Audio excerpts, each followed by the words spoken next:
The election results for the Surat Lok Sabha seat were announced before any votes were cast. More than 20 lakh voters did not even get to vote. Democracy is under threat. The Congress says the BJP Surat candidate has won without any opposition. But what if the contest here was between the BJP candidate Mukesh Dalal and NOTA? It's a big what if, but it's interesting in light of a Supreme Court notice to the Election Commission issued today on the 26th of April. Now, Mukesh Dalal won in Surat after the papers of the Congress candidate were rejected and then the remaining candidates also withdrew. It's one thing that the Congress candidate is disqualified now because allegedly signatures were forged, which seems prima facie a rather strange thing to do. But what about the BSP and other candidates? What is the reason they are giving for withdrawing? As per the sources, local sources of the Surat, BJP has contacted these independent candidates and asked to support their candidate, and they have withdrawn. This led to a debate about whether in a healthy democracy, a candidate can be allowed to win an election in the absence of any competition whatsoever. Wasn't there a none of the above option? But this was not the first time it was happening in India's 70-year voting history.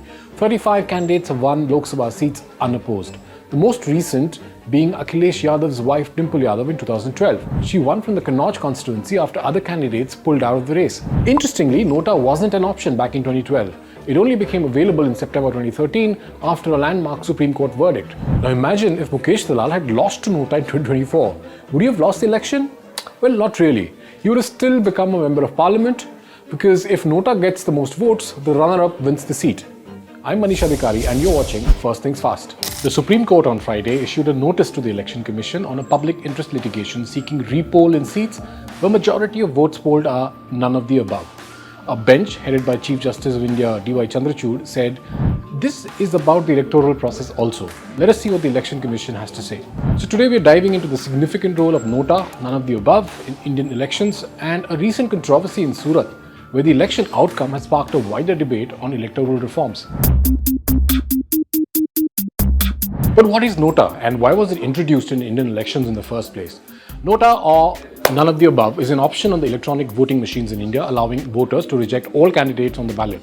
This was introduced following the Supreme Court's landmark decision in 2013. Now, the intention was to empower voters, giving them the ability to express dissatisfaction with the candidates that are there on the ballot sheet, thus motivating political parties to field better candidates and enhance democratic engagement. What recent controversy occurred in Surat regarding the election process? In Surat, a notable incident occurred where the BJP candidate Mukesh Dalal was elected unopposed. This happened because the nomination papers of the Congress candidate were rejected and other candidates withdrew the nominations.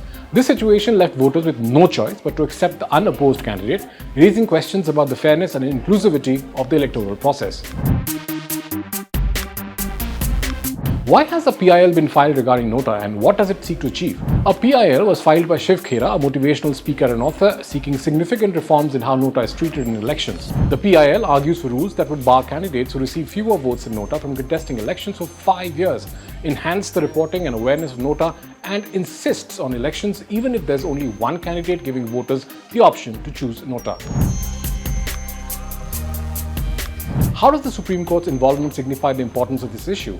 The Supreme Court's decision to issue a notice to the Election Commission on this matter underscores the judiciary's recognition of the critical nature of the electoral process and the role of NOTA within it. The involvement of the Apex Court highlights the need for careful examination and potential re-evaluation of electoral laws to ensure they serve the democratic ethos of India. What are the implications of NOTA on the electoral process and candidate selection?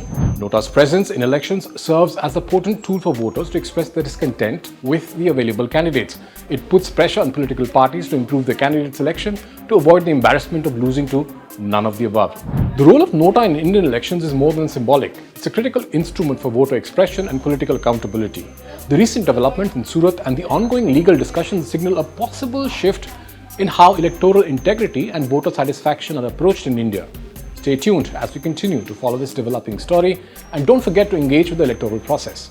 Your vote and even your choice to select NOTA sends a powerful message.